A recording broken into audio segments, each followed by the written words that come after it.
Hello, and welcome to Climate Justice Now, a program where we discuss all things related to climate justice. My name is Carissa Hobson, and I'll be your moderator. Climate Justice Now is geared towards educating and informing our regional and international audiences on issues related to climate justice. The program is part of the Caribbean Youth Environment Network, CYEN's objective to build awareness on the topic. Welcome to those of you watching on cable, online, and on systems across the region and the diaspora. For my panel this evening, we have from Grenada, Mr. Steve Maxime, EU-recognized expert on climate change, who was a member of the team that wrote the first risk management manual for climate change in the Caribbean. And from Belize, we have Ms. Dominique Norales, who serves as a regional member of the Caribbean Youth Environment Network, focused on policies such as the CDB's Youth Policy and Operational Strategy, and who now works as a program associate implementing CYEN's pilot project on climate justice and Indigenous people. She was recently installed as regional representative for the Caribbean on the Commonwealth Youth Council.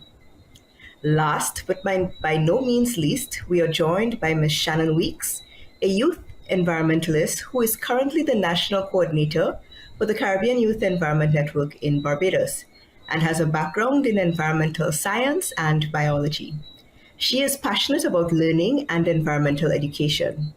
Shannon hopes to use her skills to influence environmental decisions and bring more awareness as well as action to environmental issues.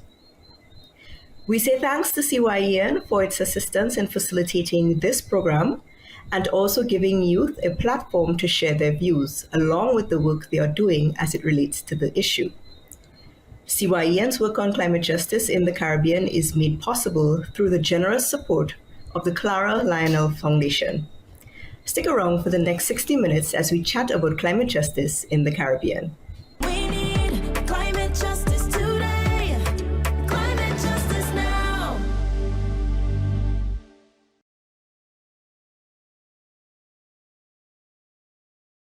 We need climate justice today.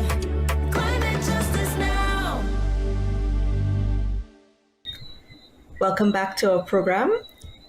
We begin our discussion with Mr. Steve Maxime, and we'll start with laying the foundation on the topic. So, Mr. Maxime, good day. How are you? I am fine. Before we get started, let me first of all apologize to the viewers. I'm sure there are a number of viewers now attempting to adjust their sets. I am not a youth. I haven't been a youth for some weeks now, maybe several hundred weeks now. So I am here to provide some color commentary, but there's nothing wrong with your set. I'm not one of the youths. I am just here to provide some color commentary and to give some background into climate justice. But to specifically answer your question, climate justice is about fairness, it's about adjusting to the climate change impacts in terms of how different entities within society are affected and how they're going to be compensated. So it's just a matter of looking at justice with a climate change or climate crisis lens.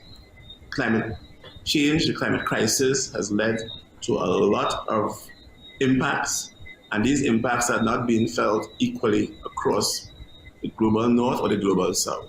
And what climate justice attempts to do is to find ways to redress those wrongs and to recognize that the people suffering the most are the ones who caused the crisis in the first place. So it's a means of adjusting to it. And as I said, as we go along, I'll get a little more involved in terms of how climate justice is manifested in operations of organizations within the Caribbean and the global south.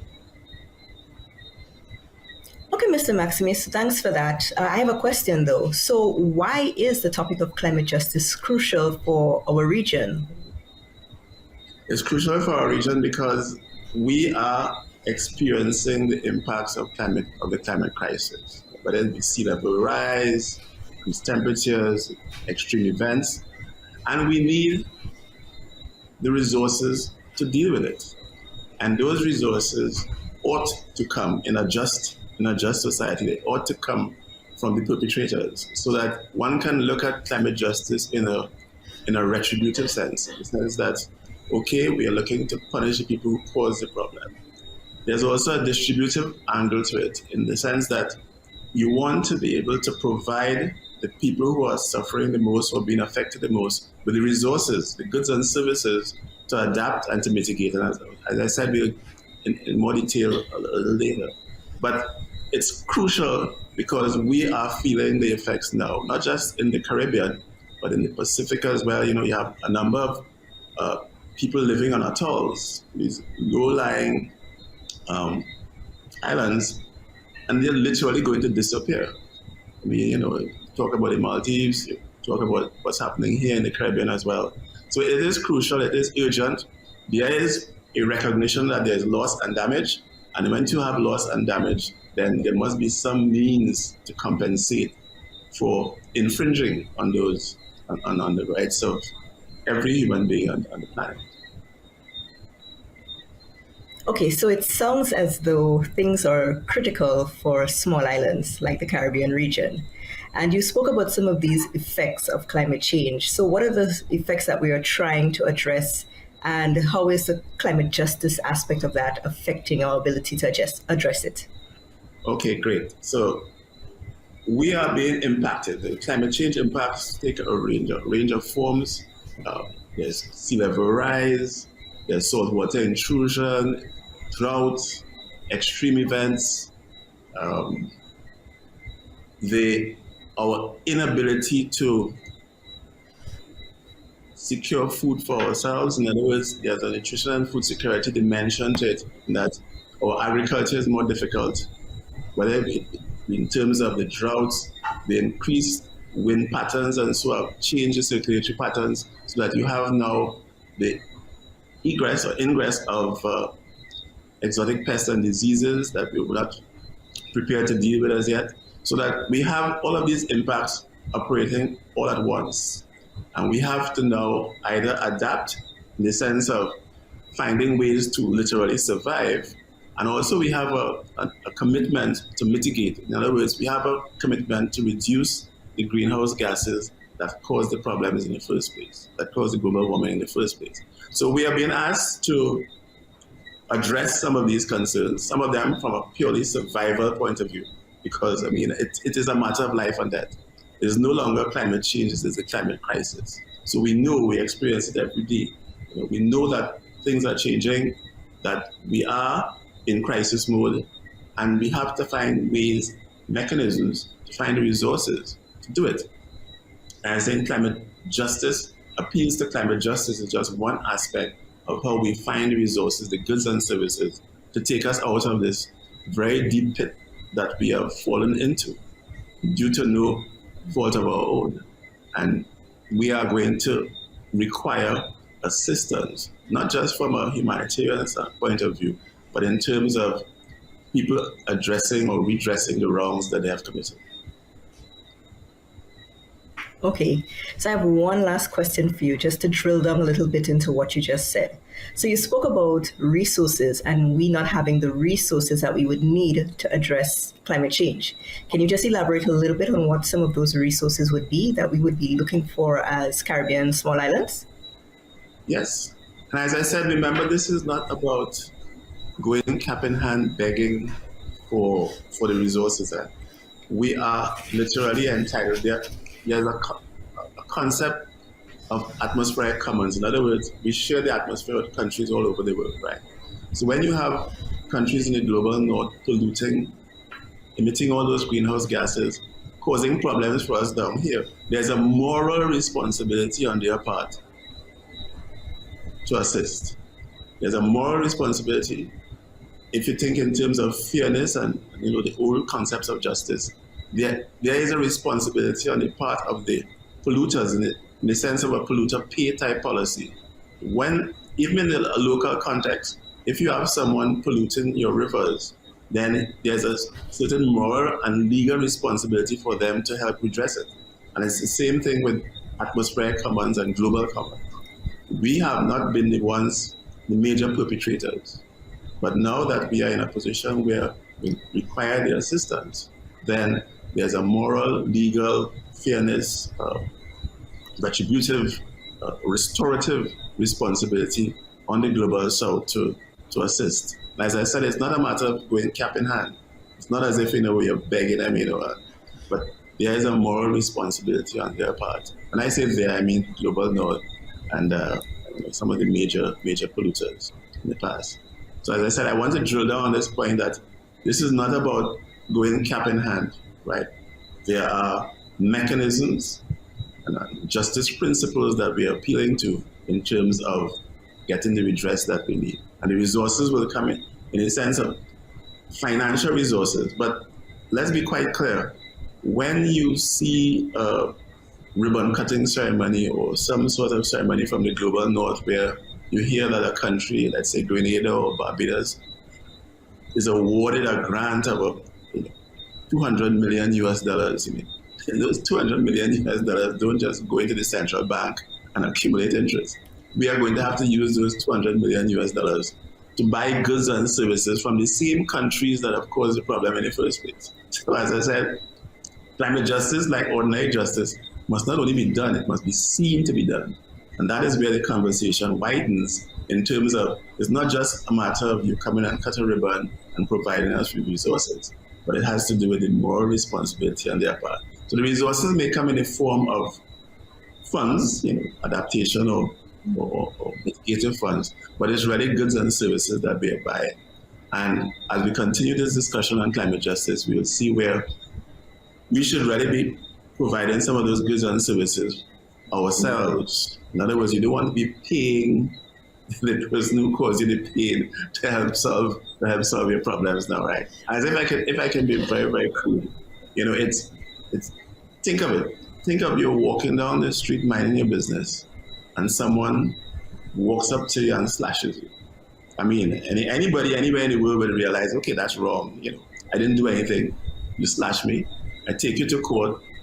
I'm awarded a settlement, and lo and behold, I'm awarded a settlement for surgery, only to find out that the person who slashed me is a surgeon, and that's the person who's going to be earning money. So even though there's a justice component, it doesn't seem like justice because I'm actually paying you to help me solve a problem that you caused.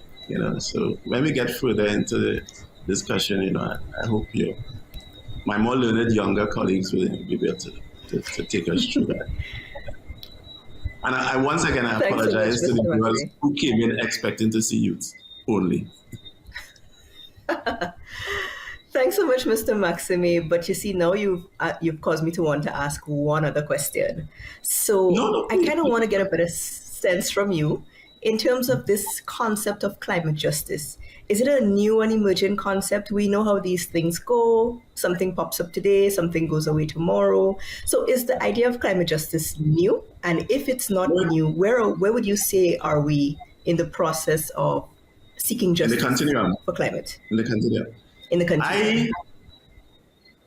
It's not a new concept. I mean, it has its roots in concepts such as just transition. Back in the 1970s, when labor unions were recognizing that some of their employees had to modify their jobs because, you have environmental laws saying that you need to transition away from coal, let's say, or away from the use of arsenic or some other dangerous chemical. There was always this concept that if you're asking me to transition, if you're asking me to change, then if it's going to be a just transition, then you should really assist me in changing, especially if I was the one who caused the problem in the first place. So that the idea of a just transition and justice is as old as the hills. What we are doing now is just that you're looking at justice through a climate change lens. In the same way we have racial justice, social justice, this is just one other dimension to the whole justice rubric. So you're looking at justice within the context of the climate change impacts. So it's not new. I was in Durban in 2011 at COP17, where we were looking to have it's just inclusion of, let's say, agriculture into the discussion. So that we have been fighting these causes for a long time, but it is still very current, still very topical, and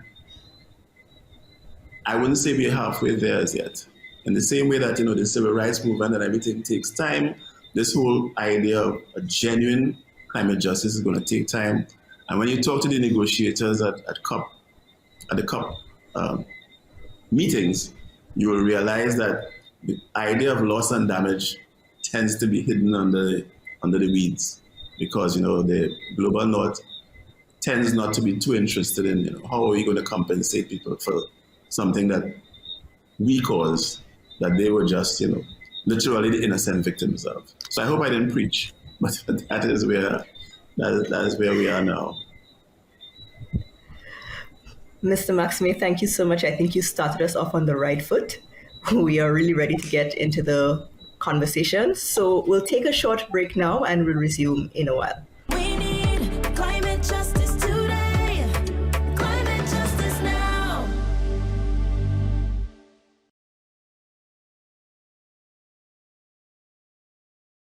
We need climate justice today. Climate justice now. Welcome back to our Climate Justice Now program, and we continue our discussion where we left off. Before the break, we spoke about understanding climate justice and its importance. And now we will move on to another important issue for climate justice, which is building awareness on the issues of Indigenous people on climate justice. And to talk about this, we're going to invite Ms. Dominique Norales. Hi, good Hi, Dominique, day. how are you? Hi, Carissa. What's Pleasure up? to have you. I'm good. How are Pleasure to you? be- So let's get right into it. I think Mr. Maxime really set us off on a really good start. So I would like to ask you to tell us a bit more about who we are referring to when we speak of Indigenous people and some of the specific concerns and needs of this group in relation to climate justice. Great, wonderful. Well, Indigenous people are people who are classified as being native to these lands, right? So in Belize, that would be the Garinagu people and the Maya people. And I could speak with authority in reference to Belize. So those would be the people who are native to the lands of this space. When it talks about their concern as it relates to the challenges that they face, as you know, the Caribbean Youth Environment Network is piloting a project in Belize currently, and it has 5 phases, 3 that are substantive to the work that we're doing. And so there was a trainers, and the trainers went into the provinces of southern Belize, where Maya and Garinagu people are concentrated, and they would train them on climate justice and in economic opportunities, right? So it very had Oceana come in, we had the 5Cs come in, who have been very supportive of the project here in Belize, and they would have talked about everything climate justice and climate change. One of the most impactful things that I would have gotten from the young people was from this young lady who is from San Pedro, Colombia, which is a village in Toledo. And she spoke about, how the climate variations are really affecting her father's farm. So he has a farm close to the river. And of course, you from generational knowledge, you would know when to plant what crops and whatever based on the rain patterns, the precipitation patterns. And she would have said that her father can no longer determine with the authority that he used to when the rains would come. And so what would happen is that his entire crop would be destroyed. So these are some of the things that they would have talked about in terms of the challenges that they would have had. Okay, thanks for that. So I have a follow-up question because in the Caribbean, I don't think every island has an Indigenous population or can speak to having Indigenous people. And so when we talk about climate justice and Indigenous people, it sounds like it's really important for their voices to be part of the conversation. So with that in mind, can you tell us a little bit more about how Indigenous people feel about their inclusion in the climate conversation in Belize and the Caribbean? Of course. Well, I want to premise this by saying that our lives as a society are not separate and apart from that of Indigenous people. They are part of our societies. And so what they are feeling they notice it more intimately because their livelihoods are so deeply connected to their land and into the water, to everything, right?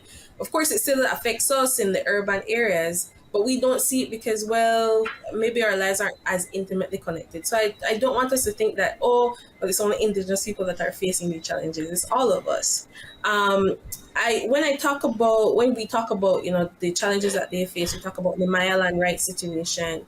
We talk about, how these large corporations want to come into countries and drill for oil, both marine and terrestrially, and give no kind of consultation, have no kind of consultation with Indigenous people. The Maya land rights activists have won this case at the CCJ for quite some time, and yet still the government is not upholding what that judgment would have said. So you have the legal challenges, and then you have the other challenges that I would have spoke about earlier, which are more deep in terms of their farming, in terms of the way that they eat, the crops and the yield of the crops. These are some of the things that they would. Okay, thanks so much for elaborating.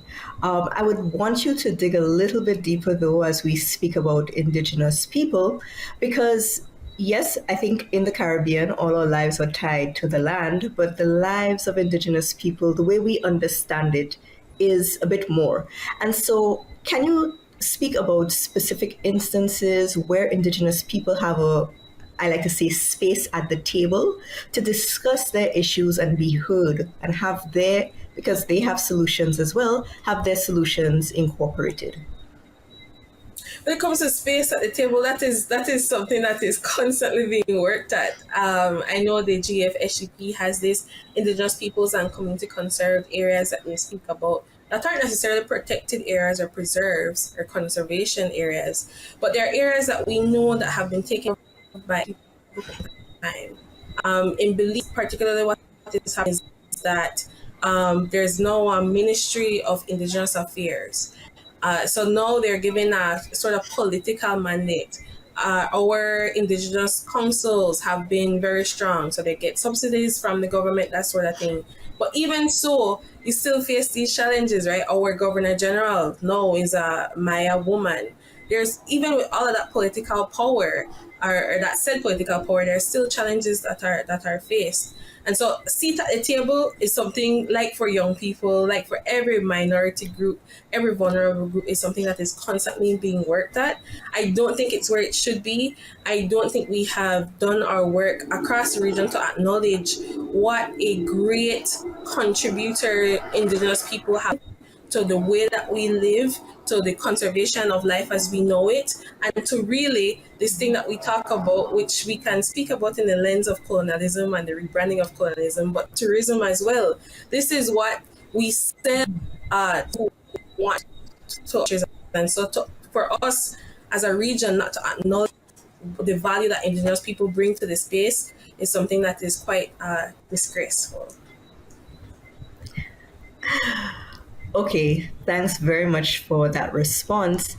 So I would then ask you, from your perspective, as a young person, as somebody working with Indigenous people, where do Indigenous people stand in terms of their understanding of climate justice, in terms of their rights and avenues for recourse?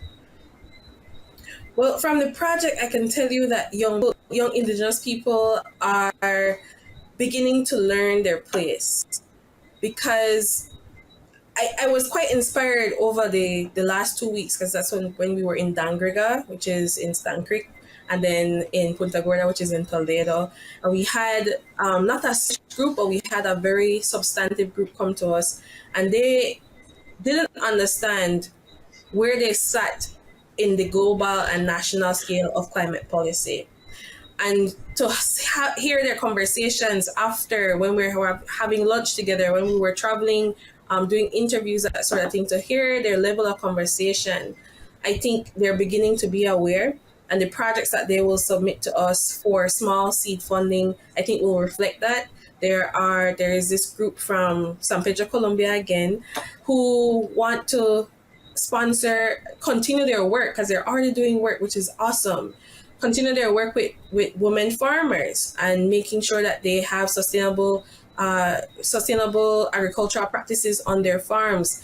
And because there are a lot of female farmers, their husbands are just the ones that go to the market and do all the quote unquote more manual labor. But there are women farmers who need this sort of support and help. And so I think there's an understanding. There was just not a synopsis connecting to what they do with their lives and the climate policy that exists. But now hoping that this kind of helps to bridge that gap. Okay, great. Thank you. And so I think in wrapping up our little segment, I want to ask you, because we know that there are viewers from across the region and even outside of the region who could probably be inspired by some of the work that's currently ongoing. So can you give a little sense of the training, the aspects of the training, etc., that was done under the project, specifically with the Indigenous people, especially the ones that you thought really took up well and could be replicated in other areas of the Caribbean? So we're looking right now. We're in the fourth phase, which is where there's some projects. So I'm not quite sure what the projects are yet. I only know from the conversations that we had informally during the training. But the training focused on one, having them be sensitized and aware of climate policy that exists. This is why we had 5Cs come in. This is why we had interactions about what environmental impact assessments are by the Department of Environment. But then there's also this economic opportunity aspect of it, where we have them submit projects. And part of the training as well, I must about social enterprise. So our business development center under Beltrade come in to teach them about what do you need to do to have a social enterprise in place. And then also project proposal writing. So there were two aspects that dealt with that. And as you know well, the project has grant funding. And so we hope that they integrate those things into their project proposal and we get an opportunity to support them in that way. The thing that I'm looking forward, the nurseries, they want to partner with larger organizations and smaller organizations to do mangrove farming. One of the things that is happening on the coast of the southern Belize and really Belize's entire coast, Punta Gorda, for example, there are parts of the cemetery that are falling into the sea. When you talk about Silk Key, the key is disappearing because there has been mangrove deforestation. These are the kind of things that these young people are thinking about. So I'm super excited to see what they come up with and super excited to support them in that weekend. Thanks so much, Dominique. That one really touched me about the graves, and that is something that I think a lot of Caribbean islands experience when we have so much of our assets along the coast, and sometimes we don't think about the fact that as much as we are different, we are very much the same. So thanks so much for that. We will take a short break now and resume with our program. We need climate justice today. Climate justice now.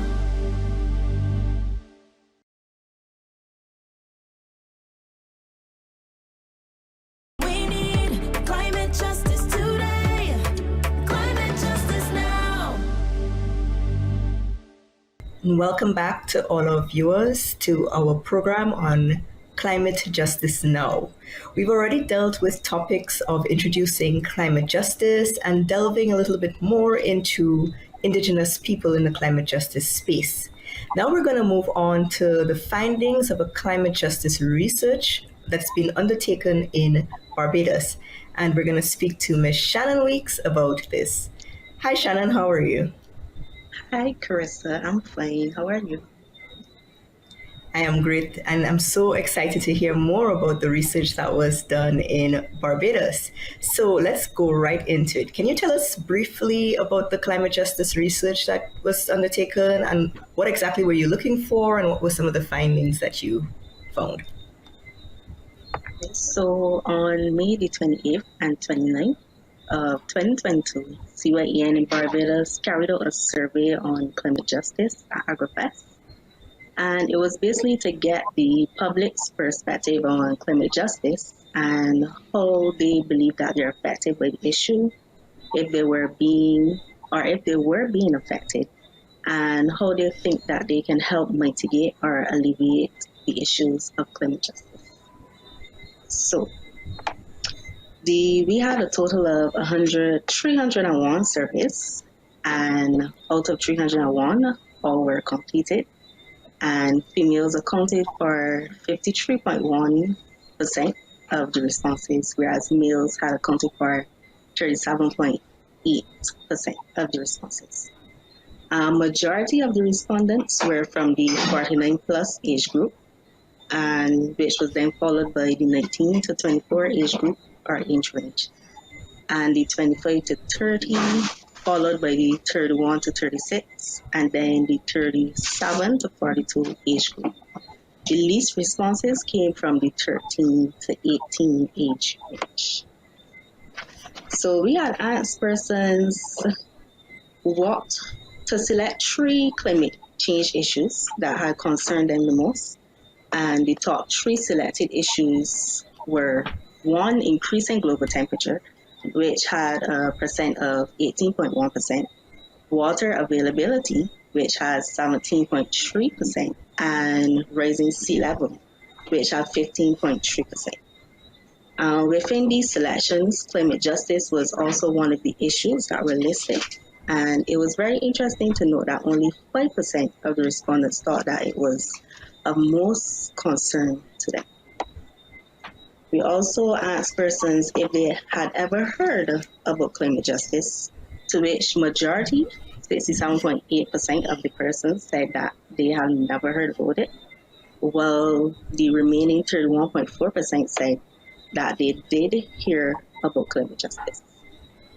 And when we asked those persons who said yes, that they heard about it, if they could identify the meaning that they think was most representative of what climate justice means, 62.8% were able to identify the quote-unquote correct definition of climate justice, whereas 37.2% were not able to identify the correct definition.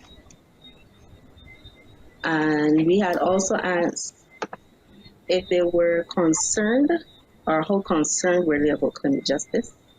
And although most persons said that they've never heard about it, majority of the persons said that they were extremely concerned about climate justice. And the least amount of persons said that they were not at all concerned about it. We also asked persons if they felt that they were impacted by climate justice, and 48.8% said that they were not sure, while 38.8% said yes, that they felt like they were being impacted, and 12.4% said no, that they were not being impacted by climate justice.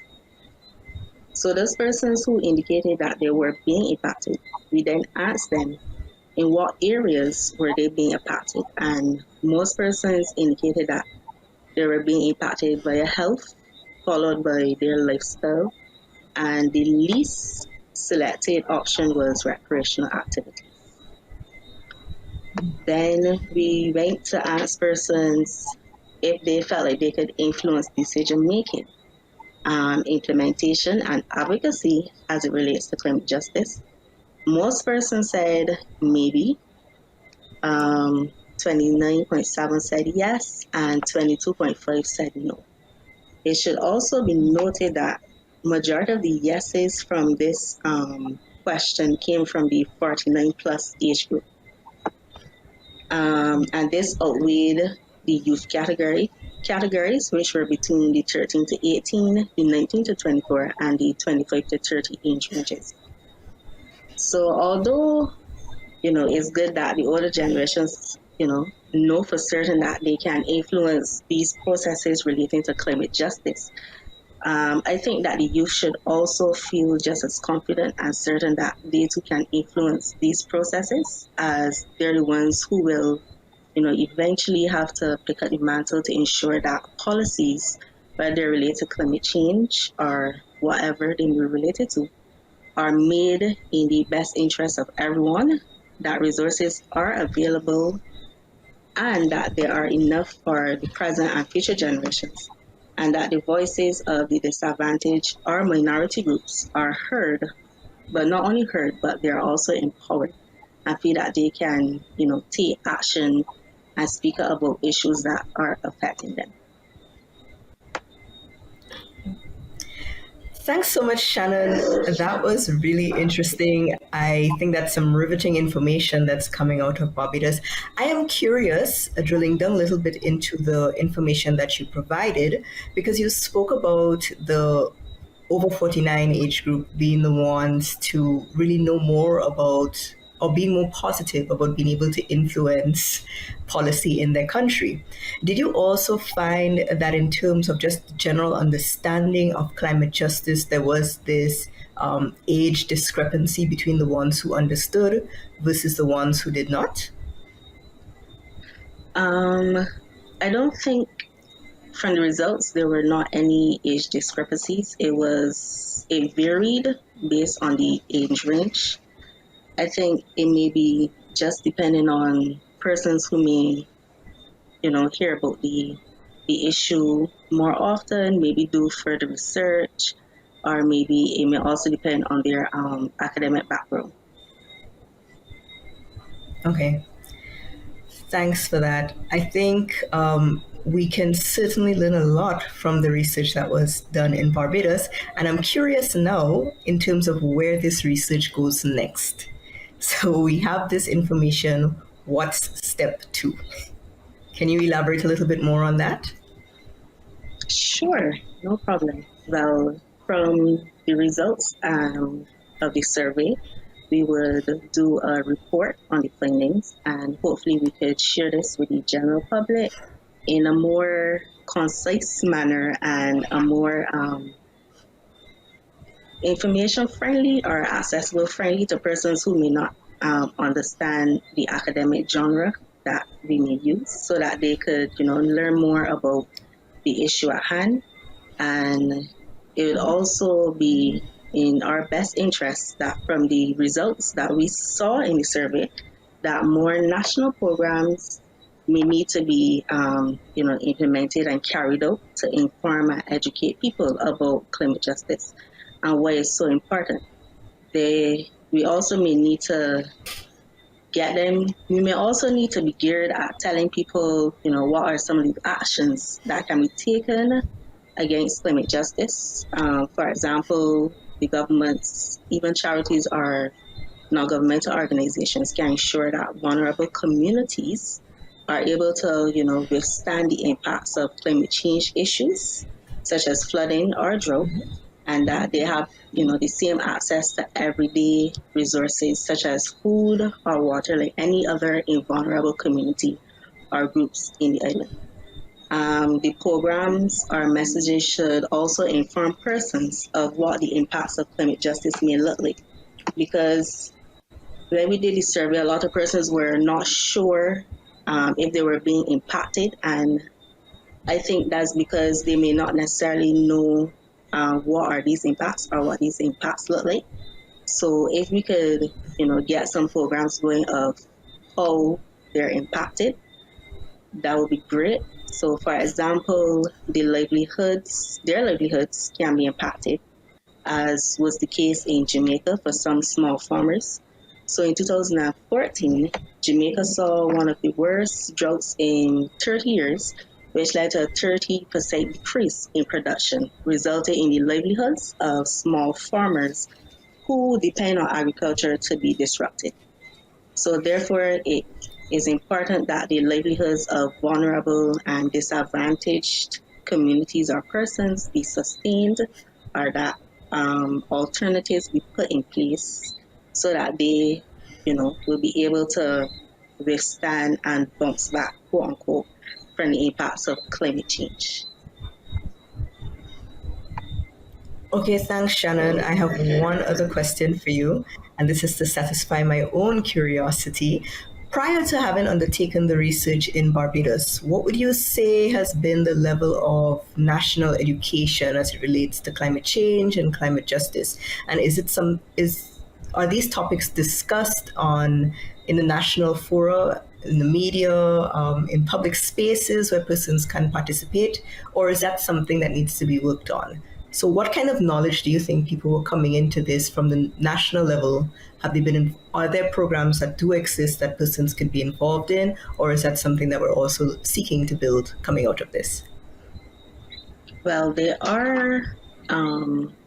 Well, first of all, climate change is talked about here in Barbados a lot, as we are one of these small island developing states, and we know that the impacts of climate change will be felt, very harsh here on this small island of Barbados.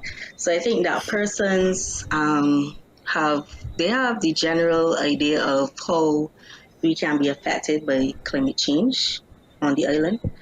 I would say there are programs that, are taking place.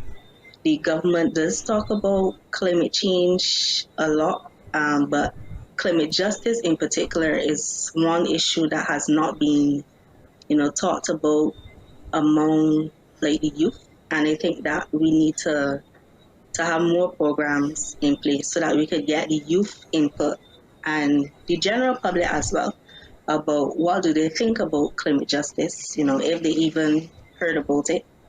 And hopefully their voices can be heard, their issues and concerns can be voiced and taken seriously. And some serious action could come out of the discussions that they will have regarding to climate justice. Okay, thanks, Shannon. That was a wealth of information. I know I learned a lot from that short survey, and I'm really thinking about the need to have such a survey in Grenada now and all across the region so that we can get a sense of where not just our young people, but our populations are when it relates to not just climate change, but also the issue of climate justice. Since Mr. Maxime was very clear in the opening that this is very crucial for the region. I don't want the conversation to end. I don't know how you feel. So I think what I would like to do now is to open up to each other, to allow us to discuss with each other a little bit on the aspects that we presented on. Mr. Maxime, I know you specifically had a question for Dominique as it relates to exploring the topic of the Indigenous peoples a little bit more and the work that's been done in some of the other countries in the region. So I turn the floor over to you to ask your question. Sure. I was just sharing with Dominic my concerns that when we talk about the impact of climate change, particularly on Indigenous people, we see it in a unidirectional way. What has been the impact on them, as opposed to what are some of the solutions that are contained within these Indigenous populations. I'm thinking specifically of stuff like there are varieties of corn, let's say, in certain communities in Guyana that are drought resistant, that are salt tolerant. The type of expertise or traditional knowledge, if you like, that could be easily shared throughout the region, and what has been done to literally protect their intellectual property from the bioprospectors, the people who would come into their community, take those heirloom varieties and so on, go up to the global north, repackage them, and then sell them back to us. As I said, in the context of justice, I'm always looking for those instances where fair play is not as evident as it should be. So what has been your experience with that flow, that directional flow in Belize and elsewhere? Yes, well, in Belize, there is the Yakshe Conservation Trust, which is an organization that deals primarily with agricultural techniques and getting that sustainable farming and climate change incorporated into the considerations of local farmers, especially in southern Belize. That's where they work primarily.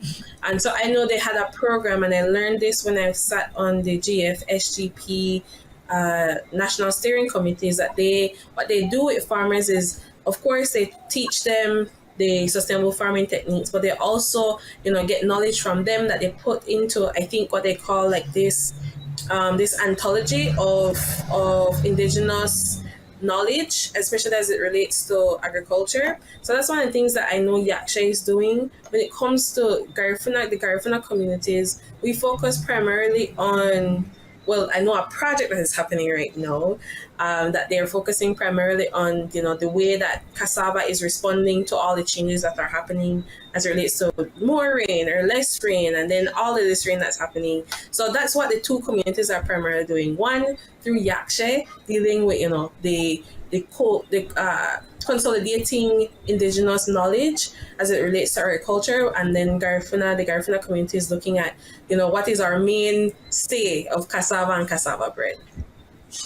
Yes, but I asked that question. It was a bit tongue in cheek because I happen to know I was part of that.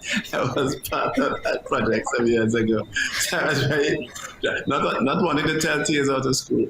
So now that you brought it up, it's not as if I'm revealing anything new. And from actually in the Kalinago territory in Dominica as well, where they're looking at some cassava varieties. So I want the public to be aware of the fact that this climate justice is a two-way street.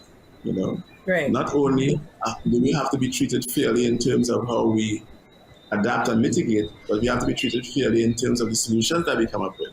Because we don't want to literally steal those ideas, that intellectual property from the indigenous communities. And I know that there are a a whole host, outside the scope of this program, that, instances where the indigenous communities have solutions, literally have solutions, that they need to package and protect before they, allow everybody and their brother to exploit it. So thanks for that. And thanks for that question, Mr. Maxime. So I would have 40 million questions if you allow me to speak for the whole program. So I'm going to pause and ask if there's anybody else who would like to ask a question of clarification or just for some further edification to your colleague panelists on the topics that we've discussed so far. Remember, we've done exactly what is climate justice. We've spoken about Indigenous people and the relationship with climate justice, and we've spoken about the research that started in Barbados in terms of perceptions on climate justice. So anybody else has another question that they'd like to... Madam Moderator, we haven't asked you your views as yet. I know you have... We'll come back to me in a short while. I'll give the floor to Dominique. I do have a question So we'll for come back to Steve, you. actually. So you spoke about, in your introduction, you spoke a bit about where this idea of justice came out of when we're dealing with, industries and all that stuff and transitioning.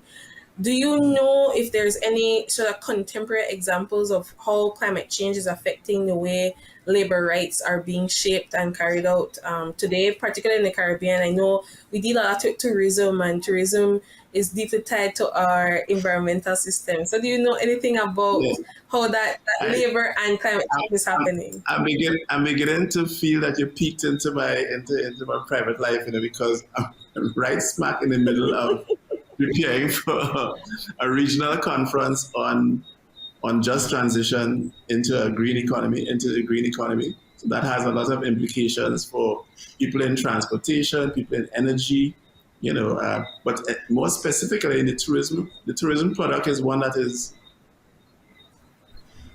a greenhouse gas factory, right? In terms of the air conditioning, the use of water for the golf courses, etc.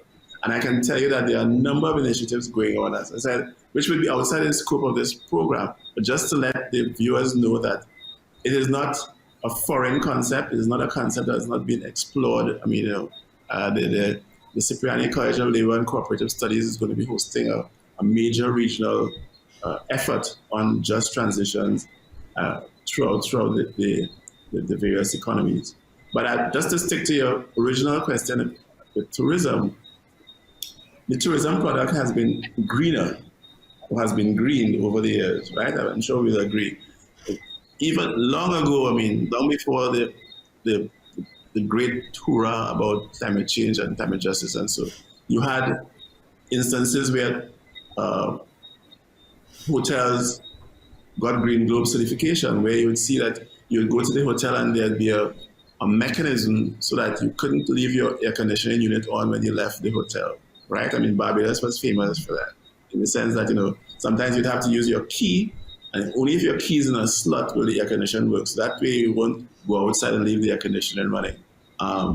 The reuse of towels, because you don't want to be using all this detergent to be getting to be polluting your groundwater. So there are a range of transitions that were started even before it became very fashionable, if you like. And the corollary to that is true as well, because there's also a concept of greenwashing, where people say they're being climate smart and they're going green, and so, but really, they're just covering it up. It's a greenwash, so that they tell you about this saving in detergent and so, but it's really because they don't want they probably don't want to pay for proper housekeeping services. So stuff like that. Without literally washing dirty laundry in public, I think I'll stop with that.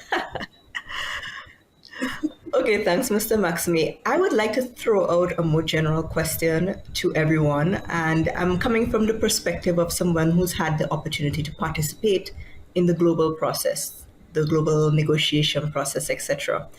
And from that regard, it looks as though there's a lot more coordination that needs to happen with us, not just as a region, but as small islands in general.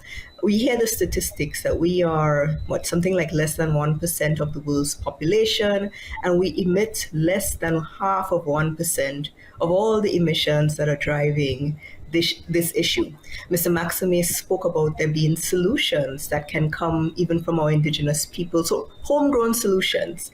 But we do tend to have a emphasis in the Caribbean, or at least a feeling that we need somebody to come in from outside to tell us what we need to do in order to fix our problems, or to at least deal with the impacts of what is happening.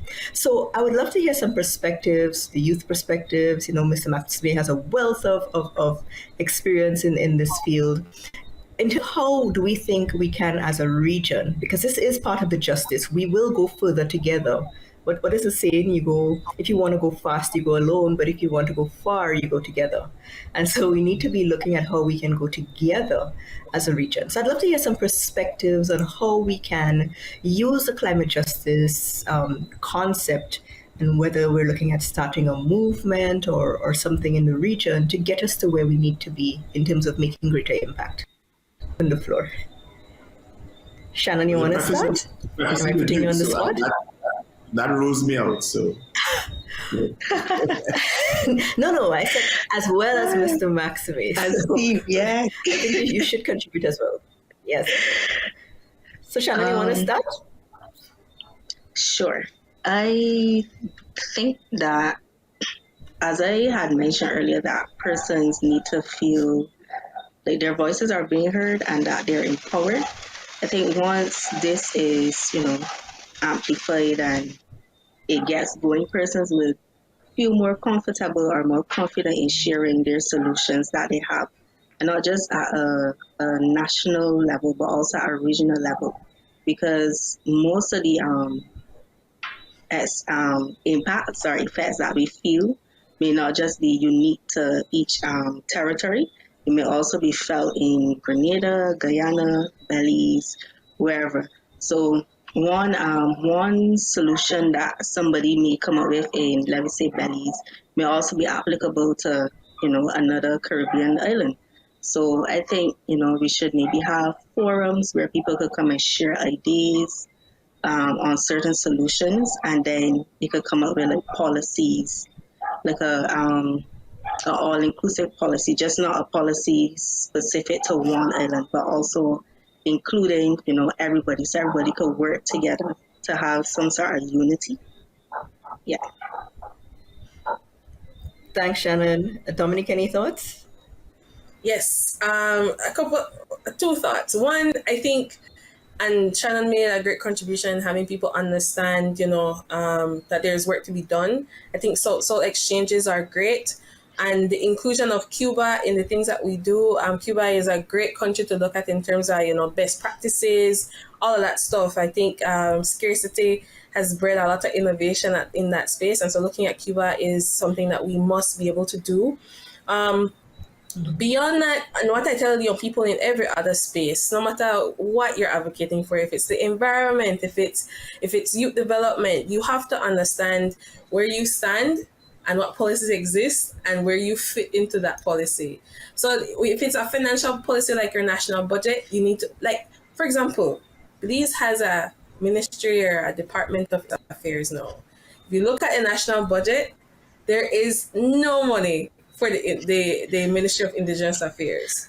So how do you tell me in a policy that you say, okay, we're looking out for Indigenous people now, but there is no money to tell me that you're looking out for Indigenous people? That dissonance that exists. So having people look at that, Belize's population is 11% Maya, 6% Garinago, or the other way around. And so you look at those things and you understand where you fit into it, and then you understand the laws that you can use and you can put into place, and you can make sure that you use all the advocacy tools available to you, but you understand as well where you fit into it and what exists. And so you can be able to evaluate where the gap is, so you can be able to advocate and activate properly around those issues. I think those things are important. Thanks so much for that. What about you, Mr. Maxime? Any thoughts on this? Well, Kirsty, you will know about the work of AOSIS. The time when AOSIS was led by Grenadians, they were part of the leadership. There are a number of associations, conglomerates, if you like, of island states making a big difference. And we tend to punch way above our weight class when we operate from fora like that. I've been lucky enough to be associated with twinning type projects between the Caribbean and the Pacific, so that when we look at small island developing states, their experience has been different to us. We have explored what we refer to as climate analogs. In other words, you're looking at countries that are going through the type of changes that you are expected to go through. And out of that exchange between the Pacific and the Caribbean have been new varieties of dashi and so on. So there are a number of real life examples of collaboration, collective action between not only within the Caribbean and within SIDS generally, but SIDS at different literally ends of the world. So I am hopeful, more than hopeful, that you young people are going to do much better than we did in terms of collaborating, making your voices heard. And as I said, I am 100% certain that you will get it right, and you'll do a much better job than we have been able to do. We'll be right back after this break. We need climate justice today. Climate justice now.